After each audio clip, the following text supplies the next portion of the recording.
wabarakatuh. Alhamdulillahi rabbil alamin. Wassalatu wassalamu ala asyrafil anbiya'i wal mursalin wa ala alihi wa sahbihi ajma'in. Subhanaka la ilma lana illa ma 'allamtana innaka antal alimul hakim. La haula wa la quwwata illa billahil aliyyil azim. Rabbi shrah li sadri wa yassir li amri wahlul 'uqdatam min lisani yafqahu qawli. اللهم افتح علينا بفتوح العارفين بك. اللهم اجعلنا من الذين يستمعون القول فيتبعون احسنه. اللهم علمنا مما جهلنا وانفعنا بما علمتنا وزدنا علما نافعا يا رب العالمين. قال الشيخ المصنف رحمه الله تعالى ونفعنا به بعلومه في الدارين amin. Kita di muka surat 10. Kata musannif, inilah 13 ataupun 20 sifat. Pertamanya wujud, sifat nafsiyah. Artinya ada Allah Ta'ala, dan dikendaki dengan ada ini ialah ada yang zati. Bermakna ada Allah Ta'ala ini ada sendiri diri, tidak menjadikan dia oleh yang lain, dan adanya pula tidak berubah, tidak mati, tidak hilang, tidak binasa, bahkan kekal selama-lama, dan ada pada sedia kala, dan tidak menerima Allah Ta'ala oleh tak ada sekali-kali. Hadirin sekalian, marilah pertama sekali syukur terima kasih kita ke Allah Ta'ala di atas nikmat hidup yang masih diberi pagi ini. Syukur kita dalam keadaan Islam. Syukur kita Allah Ta'ala jadikan hati sandung padi kita boleh menerima semua ajaran yang dibawa datang oleh Nabi kita Muhammad sallallahu alaihi wasallam. Bukan itu saja, bahkan dijadikan kita boleh taat patuh pada perintahnya, meninggalkan larangannya. Syukur banyak-banyak Allah Ta'ala bagi jadikan hal keadaan kita gitu, yang antaranya boleh patuh taat perintahnya, meninggalkan larangannya. Itulah dikatakan sifat taqwa. Begitu juga membenarkan di hati apa saja ajaran yang dibawa datang oleh Nabi kita Muhammad sallallahu alaihi wasallam, dikatakan iman. Syukur juga kesihatan, kelapangan masa Allah Ta'ala bagi ke kita. Begitu juga hidayat taufik. Dengan itu dapat kita hadir pagi ini untuk solat subuh berjemaah, dan insya-Allah kita manfaatkan masa yang terluang sementara ini untuk meneruskan bacaan kitab kita daripada kitab Pati Faridatul Fara'id ini, insya-Allah. Kita lah masjid ni ada, kemudian ada peluang mendapatkan iktikaf kita. Kalau tak niat lagi, main niat sama-sama. Kita tentukan dan khususkan dan kita kosotkan, sengajakan memang keberadaan kita dalam masjid ini bukan terada dalam masjid, tapi memang kita ada di atas maksud untuk taat dan patuh perintahnya. Itulah dikatakan iktikaf. Jadi lafaz niat yang selalu diajar pada kita ialah saja aku iktikaf dalam masjid ni kerana Allah Ta'ala. Baik hadirin, kata musannif Allah Ta'ala, inilah 13 ataupun 20 sifat. Hadirin sekalian, apa yang kita nak sambung ni, kalau ikut nak mula masuk bicara satu persatu, apa yang dikatakan 13 mengikut pendapat Abu Hasan Asy'ari, ataupun 20 mengikut Abu Mansur Maturidi, tentang sifat yang tak dapat tidak, mesti sekurang-kurang sifat yang mesti dipaham dalam bab ketuhanan di atas prinsip yang telah kita bicara lepas. Tuhan mestilah dia sempurna dan tidak akan ada apa-apa pada dia sifat kekurangan. Itu adalah prinsip ataupun dasar kita belajar bab ketuhanan di atas kaedah umum, kan? Maksudnya secara umumnya kita memang wajib iktikad Allah Ta'ala mesti dia sempurna, tidak akan ada apa-apa sifat kekurangan. Walau bagaimanapun itu adalah prinsip umum. Mesti dia sempurna, takkan kurang. Cuma takkan setakat tu saja kita punya pengetahuan dalam bab ketuhanan, kan? Mesti ada spesifikasi dia. Satu atas sebut ulama, atas kata yang kita nak bicara dengan angka yang telah disebut oleh Imam Abu Hasan Asy'ari dan Abu Mansur Maturidi ni, berapa sekurang-kurang tu, yang tu yang dapat angka 13 ataupun 20. Yang kita lebih kepada masyhur Abu Mansur Maturidi lah. Satu kita masyhur sebut 20, dan memang itu adalah pendapat masyhur. Dan rasanya itu kita ada cerita sikit sebanyak tentang bagaimana boleh dapat 13 ataupun 20 tu. Jadi rasanya untuk hari ini kita terus masuk nak bicarakan mana dia yang dikatakan sifat 20 itu, ataupun dengan ringkasnya dipanggil 13. Baik. Pertama yang kita nak bicara, kata dia adalah wujud.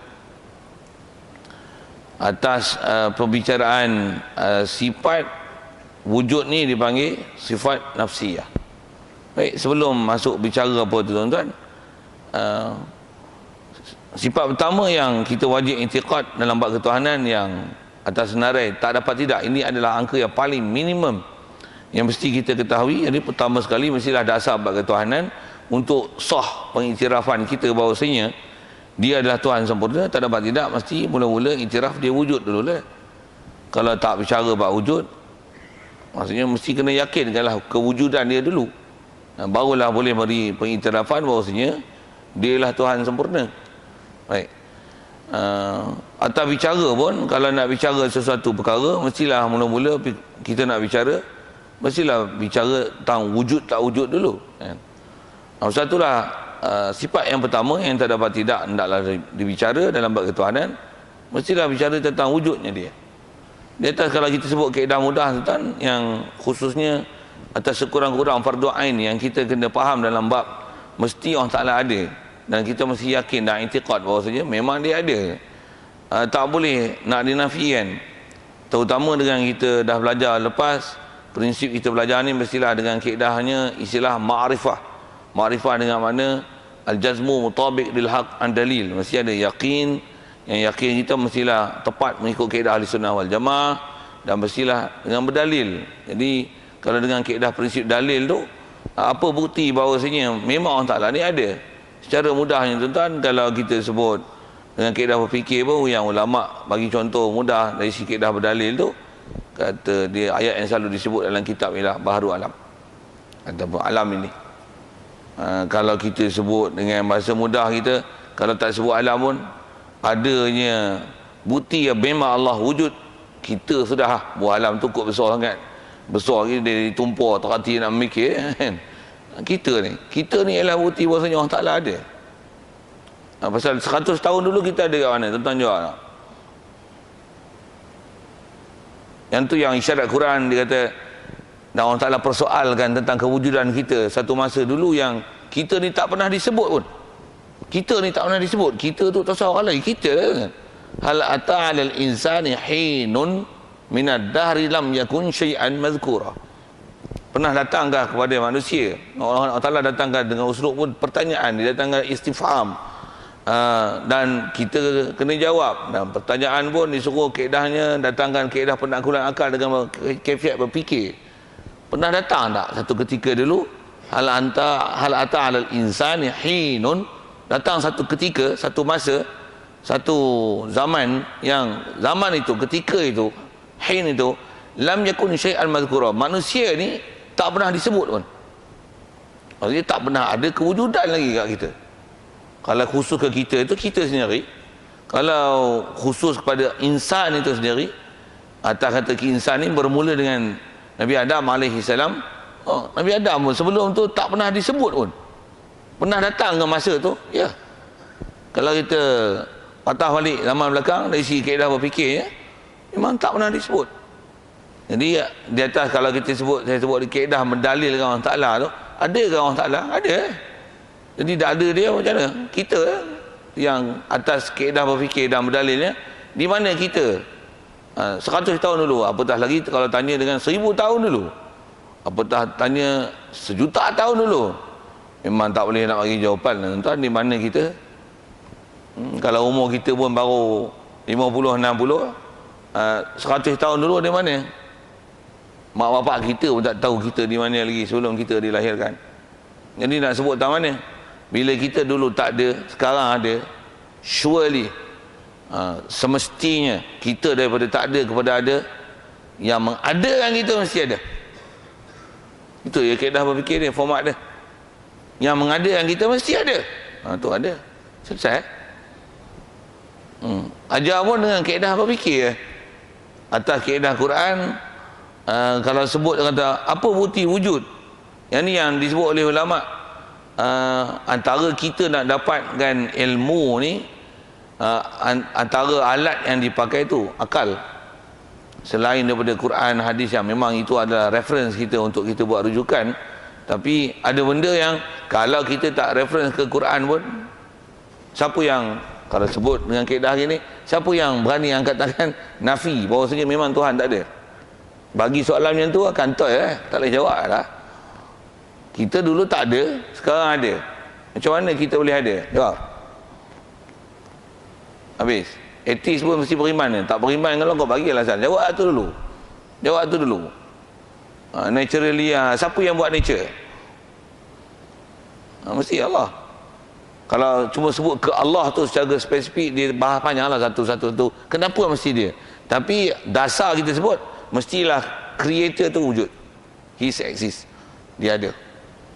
Tak boleh nak dinafi. Siapa nafi tu bahasa ayat mudahnya. Tak cerdik. Okey, siap. Kalau kaedah prinsip mudah pun macam mana?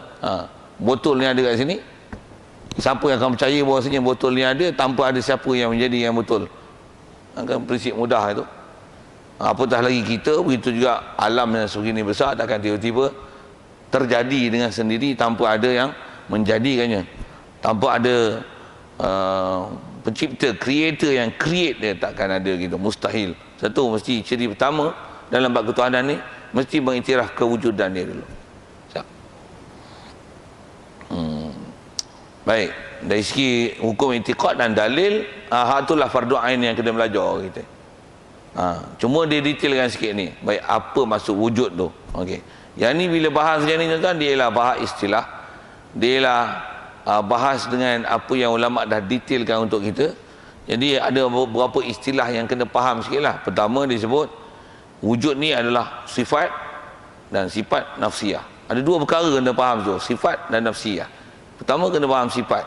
Pasal kita nak bicara ni adalah mencirikan, atas nama pun sifat 20.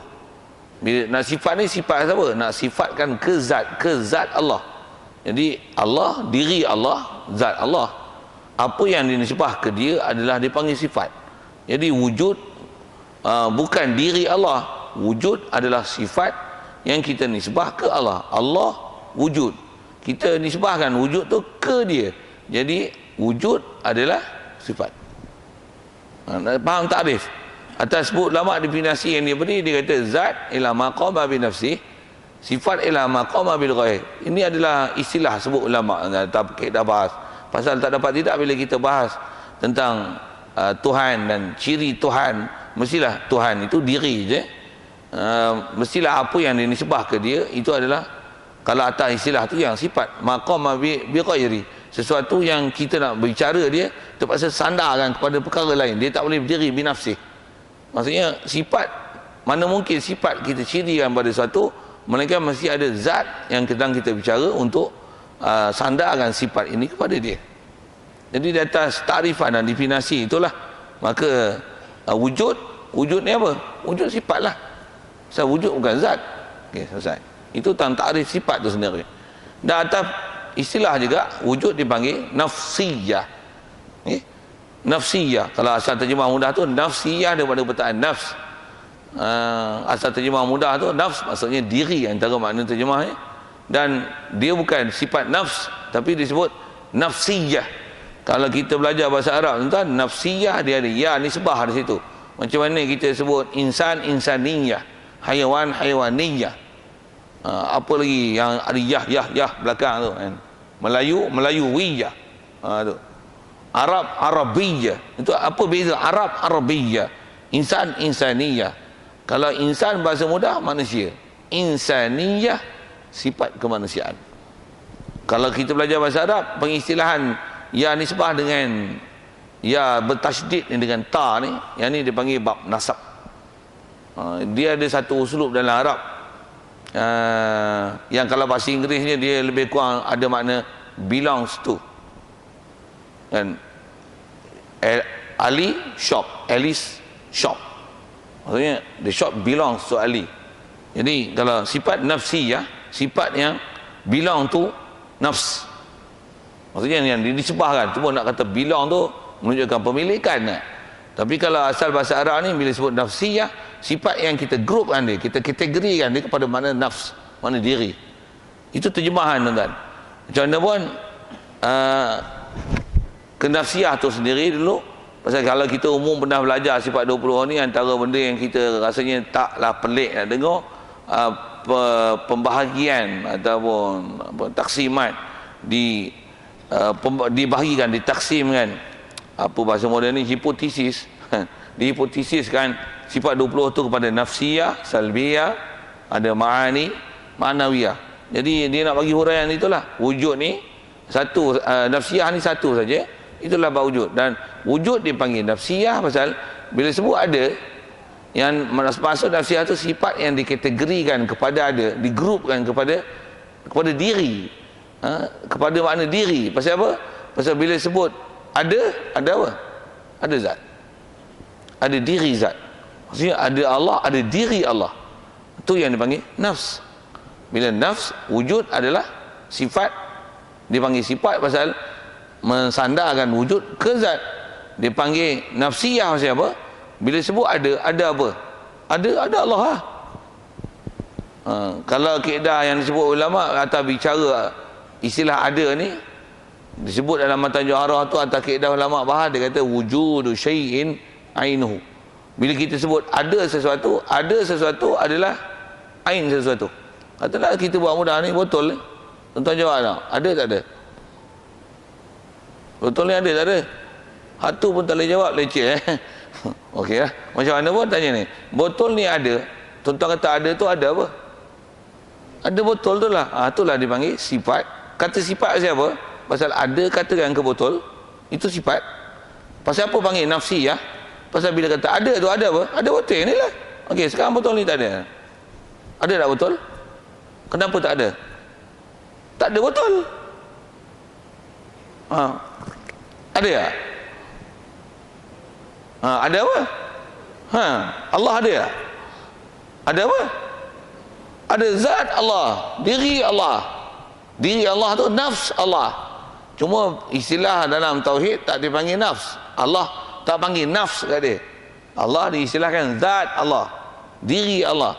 Cuma atas pengistilahan sifat dia tak panggil sifat zatiyah, dia tak panggil itu. Masyhur dipanggil sifat nafsiyah. Macam mana pun ada juga ulama mengistilahkan wujud sifat zatiyah, ada juga itu. Pasal apa? Pasal dikatakan ada apa? Ada zat Allah. Pasal yang ni yang ngaji, nama dia ngaji istilah. Ngaji istilah. Dah tak bahas pun tuan-tuan, memang kena bahas tu. Tu nak bahas macam ni. Tu yang kata kita ngaji ilmu-ilmu yang macam ni, ulama dah proses tuan. Kita bukan ngaji orang kata dasar Quran hadis yang bahas mentah, tapi dah diproses. Bila dah proses banyak istilah. Baik. Kalau gitu atas huraian sikit apa maksud sifat nafsiyah ni. Artinya kata dia ada Allah Ta'ala. Itu makna wujud saja. Dan dikedaki dengan ada ini, kata dia ialah ada yang zati. Jadi wujud di sini, terjemah wujud tu ada apa ni? Wujud apa? Wujud sini wujud zati. Wujud yang dinisbahkan kepada zat. Satulah atas nisbah pada zat, maka dipanggil sifat nafsiyah. Pasal ada tu apa? Ada diri perkara yang sedang kita bicara. Kita duk bicara kepada Allah. Allah pun nama dia. Jadi bila sebut nama dia mesti ada zat dia, diri dia. Maka dipanggil sifat nafsiyah. Jadi wujud tu ialah wujud apa? Wujud zat Allah, kerana menunjukkan pada mana zat, dipanggil wujud zati. Zati. Baik. Kalau gitu apa maksud wujud zati? Bermakna ada Allah Ta'ala ini ada sendiri diri. Yang ni ada bahasa petani, kena perhati kan. Pasal bahasa ni bahasa petani.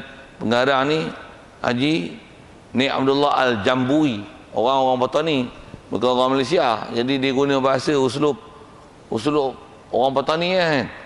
Bukan sungai petani kan, orang petani, wilayah petani Thailand, Siam tu. Baik. Ada Allah Ta'ala ada sendiri diri, tidak menjadikan dia oleh yang lain. Kalau bahasa kita sebut ada sendiri ni, maksudnya Allah Ta'ala ada yang qadim, ada yang sedia. Kalau bahasa petani dia guna ada sendiri diri. Bukan macam mana pun itu maksud tu yang sepatutnya dipaham. Jaga jangan faham macam ni. Ada Allah Ta'ala tu ada sendiri, maksudnya dia tak ada, lepas tu ting ada. Tu salah. Faham macam tu salah. Kalau kita lah ada sendiri-sendiri, kita faham macam mana? Dia tak ada, lepas tu sendiri dia ada. Allah Ta'ala bukan sendiri dia ada. Kita akan jumpa nanti dalam pembahasan Qidam. Pasal yang ni baru ciri pertama tak ada. Allah Ta'ala ada, macam mana dia ada? Allah Ta'ala ada yang sedia. Ada sedia tu, bahasa Patani dia guna bahasa sendiri diri. Jangan faham ada sendiri. Faham tu lain tu. Pasal memahamkan faham sendiri, ada sendiri tu maksudnya tak ada, lepas tu ada, dah ada macam mana? Ada sendiri. Mustahil lah tu. Pasal mana mungkin ada sendiri? Ada sendiri dengan mana dia tak ada kepada ada. Ada sendiri dengan mana bermula daripada tak ada lepas tu ada. Itu adalah mustahil. Mustahil dalam bab ketuhanan itu ciri Tuhan. Mustahil. Pasal akal tak terima, syara pun tak kata itu. Mana mungkin sesuatu yang tak ada dia boleh ada. Yang menjadikan dia ialah dia, tapi dia pun tak ada, tapi dia yang bagi dia ada. Nonsense. Impossible. Itu jumpa dalam bab Qidam ni. Satu, kenapa mesti Allah Ta'ala ni ada? Okey, memang dia ada. Pasal mana boleh kita ada tapi tak ada yang mengada yang kita? Tak mungkin ada. Tapi yang mengada yang kita tu pula, macam mana dia boleh ada? Itu bicara nombor 2. Atas istilah Quran sebut dengan awal, macam mana pun saja sebut awal tu, istilah tu huwal awal. Allah Ta'ala awal. Awal maksudnya ada. Maksudnya apa? Jangan faham dengan bahasa ni lah ada sendiri, bukan. Ada, sekali lagi nak sebut dalam bahasa tu, jangan silap faham. Ada sendiri maksudnya ada yang Qidam, ada yang sedia. Hak tu lah baru panggil ada zati. Kalau ada yang daripada tak ada, hak tu tak dipanggil ada zati. Hak tu ada yang sababi, ada yang ada sabab. Maksudnya kewujudan dia bermula daripada tiada kepada ada. Bahkan Allah Ta'ala bukan macam tu. Dia lah ada yang zati dengan mana ada yang sedia. Kenapa sedia tu? Dia dapat. Nombor 2. Kita baru cerita wujud. Agak-agak tak dan nanti next chain coming soon. Ngaji satu hari mana nak dan. Okey. Macam mana pun saya nak syarah tu, nak cerita. Jangan salah faham perkataan sendiri diri tu. Baik. Jadi bila tak faham tu, tengok syarah belakang saya sebut sikit. Apa maksud sendiri diri? Tidak menjadikan dia oleh yang lain. Jadi Allah Ta'ala dia ada, bukan ada yang lain menjadikan dia. Tak. Dan bukan dia daripada tak ada kepada ada. Tidak. Betul apa? Dia memang ada. Dia memang ada. Sedia ada, tentu ada. Siap. Hujah depan. Tak faham, kalau nak awal tanya. Tak ada lah, kita KIV nanti bicara situ, insyaAllah. Pasal kita akan bicara bab Qidam. Baik. Jadi mustahil dia dijadikan oleh hak lain. Itulah maksud umum yang boleh dipaham daripada wujud zati. Dan adanya pula, kata dia, tidak berubah. Baik. Yang tu Allah Ta'ala bila sebut ada, mesti ada yang mustahil berubah pada dia. Pasal Allah, dia mesti perfect. Perfect dia bila? Perfect yang qadim. Perfect yang sedia lagi. Ada dia dengan ada sempurna. Ada dia bukan dengan ada permulaan. Ada dia bukan didahului oleh tiada. Dan bila kata tak berubah, ada dia ada yang sempurna. Sedikit nak guna bahasa gini, dulu, kini, selamanya. Macam mana Allah? Apa tu? Bukan mula-mula ada benda yang tak cukup kat dia, lepas tu dia buat sesuatu jadi macam lain pula kat dia, lepas tu katalah esok nanti dia akan binasakan alam. Tu dah binasakan alam, macam lain pula kat dia. Subhanallah. Allah Ta'ala ni sebab sempurnanya dia. Sebelum dia cipta kita, sekarang ni kita duk ada, nanti dia akan binasakan kita, lepas tu dihidup balik dengan kita. Allah Ta'ala dalam semua keadaan tu sikit pun tak ubah, duk macam tu. Tu saya nak guna bahasa dulu, kini, selamanya. Allah ada yang dulu, kini, selamanya kan. Kita dulu muda, sekarang macam ni, akan tua. Dulu tak ada, ni hidup, akan mati. Mana pula dulu, kini, selamanya gitu? Tak ada. Orang guna pepatah tu tak apa betul sikit. Tuan-tuan tak faham saya sebut apa tu, tanyalah yang saya sebut apa tu. Yang dulu, kini, selama ni Allah je. Allah je kan? Kalau nak kata atas prinsip pun, kita nak guna prinsip apa yang dulu, kini, selamanya. Islam boleh. Islam dulu, kini, selamanya. Islam semua. Kalau atas kita, kita tak ada lah. Muka sekupang kita ni. Dulu lain, ni macam lain, ni macam lain. Dulu jahil, sekarang baru nak mengaji, nanti pandai, insyaAllah. Dulu tak sembahyang, sekarang sembahyang, nanti bukan sembahyang, yang salah, taat, insyaAllah. Okay. Apa cerita ni? Nak kata tak, kita berubah, Allah tak berubah. Satu, bila makhluk tak ada, dia buat makhluk. Taklah dengan ada makhluk, dia jadi sibuk. Subhanallah. Dan tak pula, bila dah banyak, lepas tu makhluk tak ada, relax dia. Subhanallah. Tak ada bahasa gitu ke dia. Pasal orang Ta'ala bukan jenis berubah. Dulu, kini, selamanya. Ada makhluk, tak ada makhluk, apa yang kat dia? Tak jadi beban pada dia dengan ada makhluk untuk dia nguruskan makhluk. Tak, subhanallah.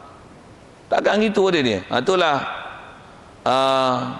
yang antara mana wujud yang dia kata tak berubah-ubah tu. Baik. Dan juga tentulah tidak mati. Sikit dengan hujah akal, walaupun kita akan jumpa khusus bicara situ. Kenapa? Dia wujud yang tak mati. Siapa yang nak matikan dia? Pasal dia ada pun bukan ada siapa menjadikan. Memang dia tentu ada. Memang ada. Sedia ada. Siapa yang nak matikan dia? Fakta jelas. Siapa nak matikan dia? Takkan dia matikan dia? Apa cerita bodoh gitu? Macam mana? Tak akan mati. Siapa akan matikan dia? Ada dia pun sedia. Siapa yang akan binasakan dia? Okey, siap. Dan dia perfect. Takkan dia mati? Kalau dia mati, tak perfect kan? Okey. Dan tak hilang. Maksud hilang lenyap. Begitu juga tidak binasa. Atas kata mati, hilang, binasa kalau ikut, itu boleh kata makna seerti, tapi semua tu dinafikan pada Allah Ta'ala. Dan semua tu kalau ikut dengan istilah apa kita bicara ni, dia terkandung dalam wujud. Mana wujud tu sendiri, dan wujud macam ni lah atas istilah ilmu tauhid dia panggil wujud zati. Maksudnya halus bahasa Arab. Arab ni dengan tambah ulama punya pengistilahan sebut Allah wujud. Inilah wujud yang kita bicara ke Allah Ta'ala. Jadi wujud dia wujud yang sedia, wujud dia wujud zat, wujud dia wujud yang takkan binasa, takkan hilang, takkan mati. Boleh dipaham dengan pengiktirafan kita kata Allah wujud, tentu pun dah cukup lah ke Allah Ta'ala. Mesti wujud ni, kalau kita belajar bahasa Arab pula, Allah antara sifat dia al-wujud. Jadi al-wujud tu dengan ada alif lam. Alif lam menunjukkan isim ma'rifah, dia bukan nakirah. Kalau datang dengan alif lam, mesti al-wujud, wujud dengan makna yang sepatutnya, yang be understood. Inilah sepatutnya dipaham kewujudan Allah Ta'ala. Kalau saya sebut dengan Arab tuan-tuan, tu lagi best. Memang takkan silapnya kita faham walaupun baru belajar satu sifat. Walaupun hanya baru belajar wujud, mesti faham wujud. Wujud mengikut apa yang telah dipindasi oleh ulama. Ini sepatutnya diiktikad kepada kewujudan Allah Ta'ala. Baik, jadi kalau kata Allah Ta'ala tak berubah, tak mati, tak hilang, tak binasa, kekal selama-lamanya. Baik. Dan Allah Ta'ala ada pada sedia kala. Itu nak huraikan wujud yang zati. Sekali lagi dia atas kata dia ni bukan daripada tak ada. Dan pula Allah Ta'ala tak menerima oleh Allah Ta'ala, tak ada sekali-kali. Yang ni untuk menunjukkan wujud dengan mana wujud yang wajib. Allah Ta'ala dia ada yang tidak tak dapat diterima oleh akal. Nak kata dia tak ada. Akal tak boleh nak kata dia tak ada sekali-kali. Akal tak boleh terima. Kalau bahasa ni nak kata, kalau botol ni, botol ada, who will believe that there is nobody make this bottle?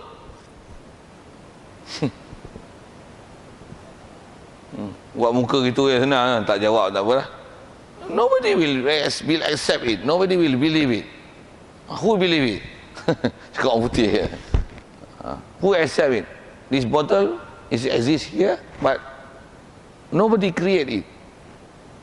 What stupid fellas. Saya selesai tu. Jadi kita alam lagi lah besar. Mana mungkin kita boleh menerima kata tak ada. Takkan sekali-kali boleh menerima kenyataan itu. Itu maksudnya. Jadi Allah Ta'ala ada ke? Ada lah. Okey, selesai. Itu je maksud dia. Cuma bahasa klasik ni macam ni lah ragam bahasa klasik. Yang bahasa-bahasa macam ni tuan-tuan, yang orang moden macam ni baca tak faham. Tak jadi tuan-tuan baca tak. Kalau tuan-tuan ada yang versi Rumi pun memang tulis Rumi. Kalau tuan-tuan tak pandai Jawi tu baca Rumi tu. Kalau pandai baca Jawi pun baca tak. Baca boleh. Nak ambil faham susah. Pasal apa? Bahasa klasik. Dengar saya sebut ni. Ni klasik Melayu kan. Kalau klasik Arab tuan-tuan senang faham. Dengar saya nak sebut satu penaklukan akal, tuan-tuan boleh terima. Kalau klasik Melayu yang bahasa Melayu, tuan-tuan pun orang Melayu pun tuan-tuan tak apa nak faham. Macam mana tuan-tuan tak pernah belajar Arab, tiba-tiba tuan-tuan pergi baca translation Arab, agak-agak tuan-tuan faham ke hak original Arab tu? Dengar saya sebut bahasa saya kan, kasar sikit, tak kucing, boleh faham. Melayu yang klasik pun tuan-tuan tak faham. Macam mana tuan-tuan boleh faham yang Arab klasik, yang Quran turun dengan bahasa itu, dengan keklasikan Arab itu? Tuan-tuan tak pernah ada pun asas Arab. Faham? Saya nak tunjuk apa? Betapa tumpuknya tuan-tuan nak faham Arab. Kalau tuan-tuan Jawi pun yang klasik setakat ni tuan-tuan tak faham. Tak percaya, tuan-tuan baca tak kitab tu. Baca kitab kita ni, dia pun taklah terlalu klasik. Ada yang lebih klasik daripada ni. Itu yang saya nak kata, kalau Melayu klasik, yang tuan-tuan orang Melayu tuan-tuan tak faham, macam mana tuan-tuan nak faham Arab yang klasik? Yang zaman ni tuan-tuan, ada orang dia gunakan ayat macam ni, dia kata apa? Kita mari mestilah balik ke Quran. Quran ni rujukan asal kita. Memang rujukan asal, tapi bahasa-bahasa klasik itu, siapa yang memang ada kemampuan untuk mengeksplor bahasa klasik, nak keluarkan hukum dan nak bagi syarahan kepada kita dengan faham macam mana asal Arab yang klasik tu, yang macam mana ulama-ulama kita dah explore untuk kita. Antaranya dia bagi huraian yang macam ni, yang dia Arab klasik tak cerita wujud tuan-tuan, tapi dia boleh syarah macam ni. Pula tu yang ni dengan bahasa Jawi. Yang saya kata Jawi klasik pun tak faham, tambah baca Arab, tuan-tuan pergi baca Arab klasik, tak ada baring lah tu. 3-4 kali tumpuk. Cukup untuk. Baik, itu adalah sekali lalu untuk disyarahkan apa wujud yang sepatutnya kita kena faham. Dan saya sebut tadi, kita belajar dengan istilah macam ni, ini adalah syarahan dengan istilah. Syarahan dengan istilah. Kalau kita belajar level orang awam, apa Allah Ta'ala ada alam ni, ada Allah Ta'ala, selesai dah dari sudut sekurang-kurang taklif belajar, sekurang-kurang takrif bab ketuhanan. Kalau tahu dengan macam saya sebut tadi tu, tambah pula kita boleh compare dengan Arab dia, memang pula duduk mengaji hak tu, dia akan tahap dia tak jadi fardu ain lah tu, dia jadi fardu kifayah. Macam mana pun sikit, kalau kita tahu macam mana. Saya tanya kat tuan-tuan, kalau macam saya cerita nafsiyah, saya cerita zati, saya cerita maksud nafs, saya bagi definisi apa zat, apa dia sifat, kenapa bagi takrif gini tu.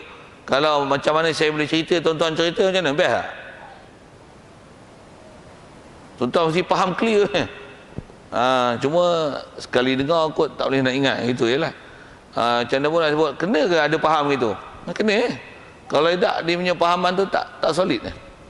Okey, kali lalu lah situ. Baik, jadi kalau gitu, sedikit syarahan lagi dalam bab wujud ni.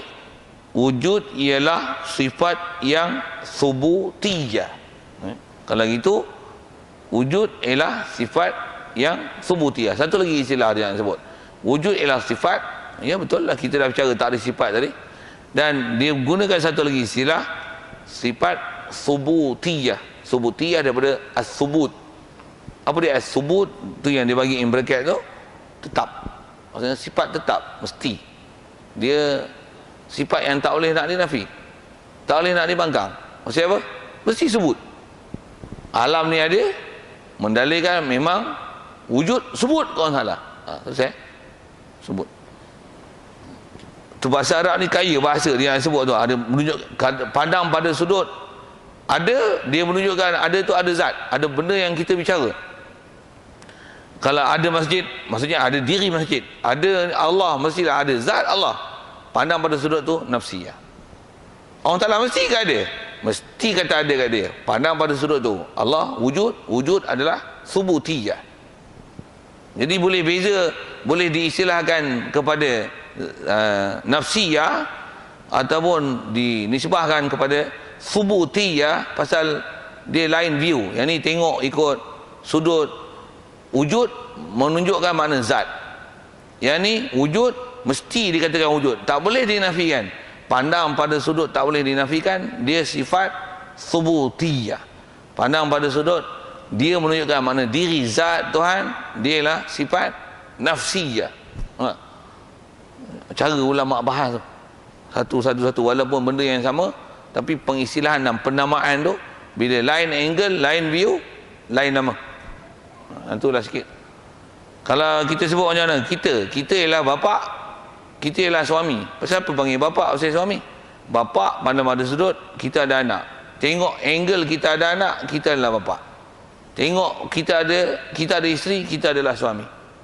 Kita pengurusi, pandang pada sudut jawatan, ada pertubuhan apa-apa, kita chairmannya. Kita chairman, dah chairman pula, tadi bukan bapa ke? Tengok sudut ada anak, bapa lah. Tengok sudut ada isteri, suami lah.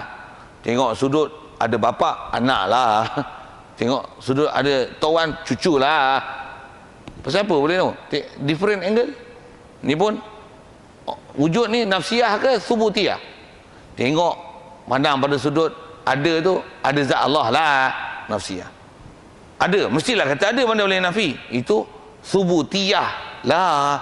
Sikit bahasa saja saya nak tunjuk kenapa ada macam-macam beza. Tengoklah angle mana dia duk bahas. Ni kata bahas dari sudut istilah. Baik, jadi wujud kalau itu sifat subutiyah, maksudnya yang menunjuk atas diri zat, dan rujuk atas diri zat yang lazim, tak boleh nak ditinggal, tak boleh nak dinafi. Baik. Dan pula bila sebut kata Allah wujud, ada tu adalah ada zat yang tiada ia, wujud ni dia menunjuk lain ataupun lebih di atas zat.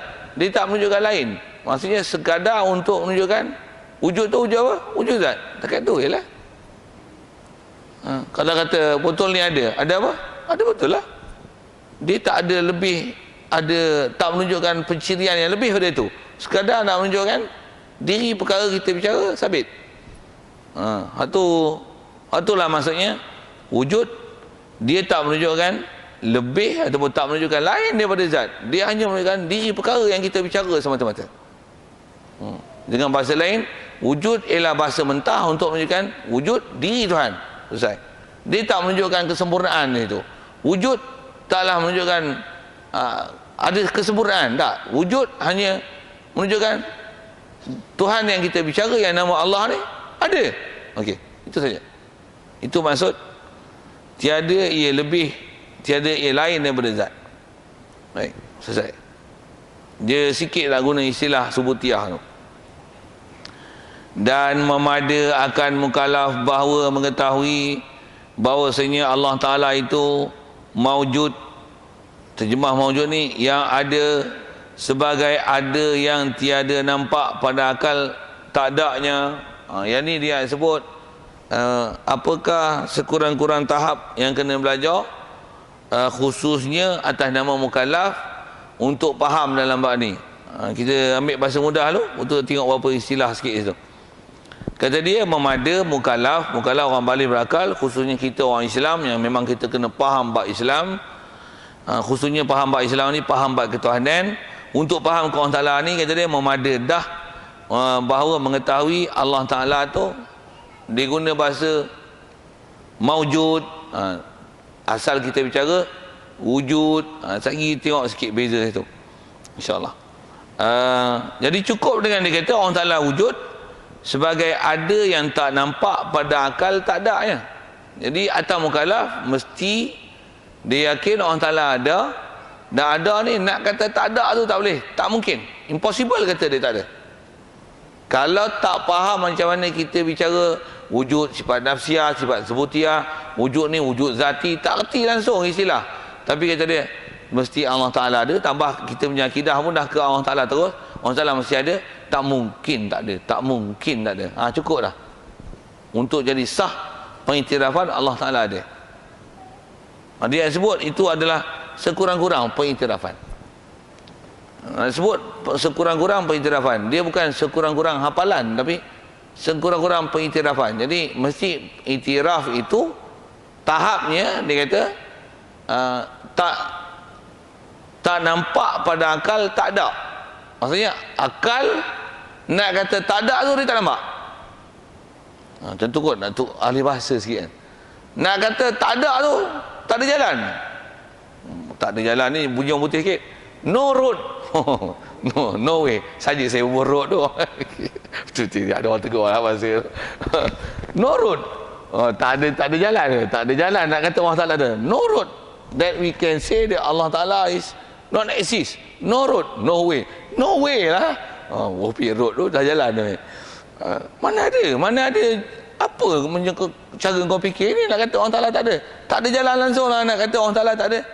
Mana boleh nak kata ada alam ni Tuhan tak ada. Kalau dah boleh faham itu nanti Jadi kalau umum memahamkan kewujudan Tuhan, baik orang Islam baik orang tak Islam, kalau dah tahap tu maksudnya dia mengiktiraf bahawasanya kewujudan sifat wujud tu telah diakui. Selesai. Satu, kalau kita punya konsep dakwah tu tersebut ulama-ulama kita, kalau benda ni telah dipersetujui oleh orang kafir, kalau katalah kita nak dakwah orang kafir, dia kata memang betul ya, mesti ada orang fikir punya. Maksudnya dia dah menerima konsep wujud tu. Cuma dia tak pergi ke orang Ta'ala tu, dia tak diajar ke orang Ta'ala. Dah lah. Satu-satu lah. Nanti terima wujud. Dia terima kidam. Dia terima bakok. Satu. Kalau kita pula memang boleh dakwah dia sehari. Satu hari bak wujud. Satu hari bak kidam. Satu hari bak bakok. Sampai selesai. Beriman dia lama-lama. Tapi sebelum dia beriman, kita punya ilmu mantap dulu lah. Selagi dia soal tak terjawab kita. Kita selalu hak tu, tak ada. Jangan kata nak dakwah orang, kita pun tak ada ilmu, kita pun tak cukup belajar. Satu, kita tak ada keupayaan nak dakwah orang kafir tu. Jangan kata nak dakwah orang kafir, kita pun silap bab ketuhanan masih kafir. Bufi bahasa itu siapa kan? Orang tanya kat kita pun ada benda kita tak boleh jawab bab ketuhanan. Lu punya Tuhan apa macam lu cerita sama saya? Bufi Cina cakap itu tak? Dia tak, wah pun tak tahu mau cerita sama lu apa macam ayah, bunyi ayah, macam mana boleh? Wah pun taklah tahu mau cerita sama lu apa macam mana kita punya Tuhan. Habis-habis lagi dia kata kita selupa, out kan? Nyanyi sikit belakang tu dia ada unsur-unsur apa bergerda sikit, lagi straight sangat. Okey, siap.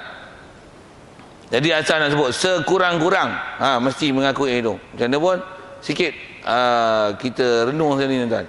Adakah orang Islam kita semuanya memang ada tahap ni? Yang ni saya ngaji tuan, ada tertugur dia ajar, dia lempar kita suruh fikir sikit tadi. Orang Islam kita, tambah orang Melayu kita ni tuan, yang dapat Islam baka dan keturunan, Islam IC and kad pengenalan. Tengok, sampai yang di tahap macam ni. Apa dia? Nak kata Islam pun tak, nak kata kafir pun tak. Tengok, tak kata kafir siapa? Taklah Yahudi, taklah Nasrani, taklah pergi gereja, tak pergi tokong, tak pula menafikan Tuhan, tidak. Tapi tak pula pergi belajar ke Allah Ta'ala, tak pula pergi taat dia, tak pula cinta Nabi, kasih Nabi. Betul? Apa? Dengar sebut steam.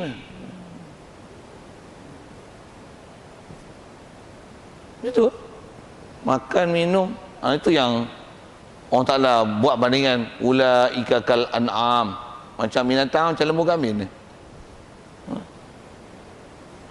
Ke gereja pun tidak, pasal memang dia tak jadi kafir, dia tak mau jadi Yahudi, dia tak jadi Nasrani, memang dia Islam, pasal mak bapak dia Islam, IC Islam. Tapi apa Islam saja dia? Apa? Kau faham Allah Ta'ala? Tuhan kau Allah. Kalau dia dah mengaku tu betul, Allah Ta'ala memang ada. Saya nak tunjukkan steam kan. Allah Ta'ala memang ada.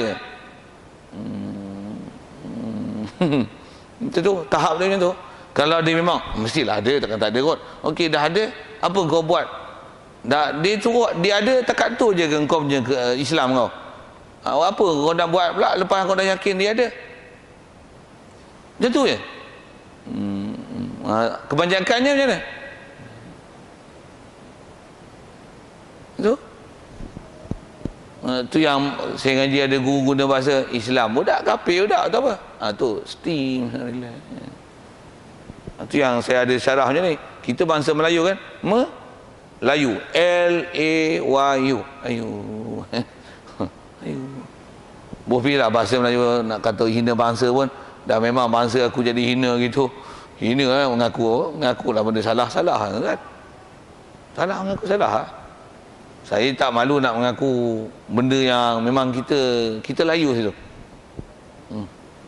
Tuan-tuan kotlah tak nak terima kenyataan tu, tuan-tuan punya masalah. Kelahi lain nanti. Ada Facebook, tuan-tuan masuk Facebook, add friend, kita sembang. Tengok siapa komen, orang komen macam mana. Apa cerita Facebook ni? Okey, cukup. Selesai tu.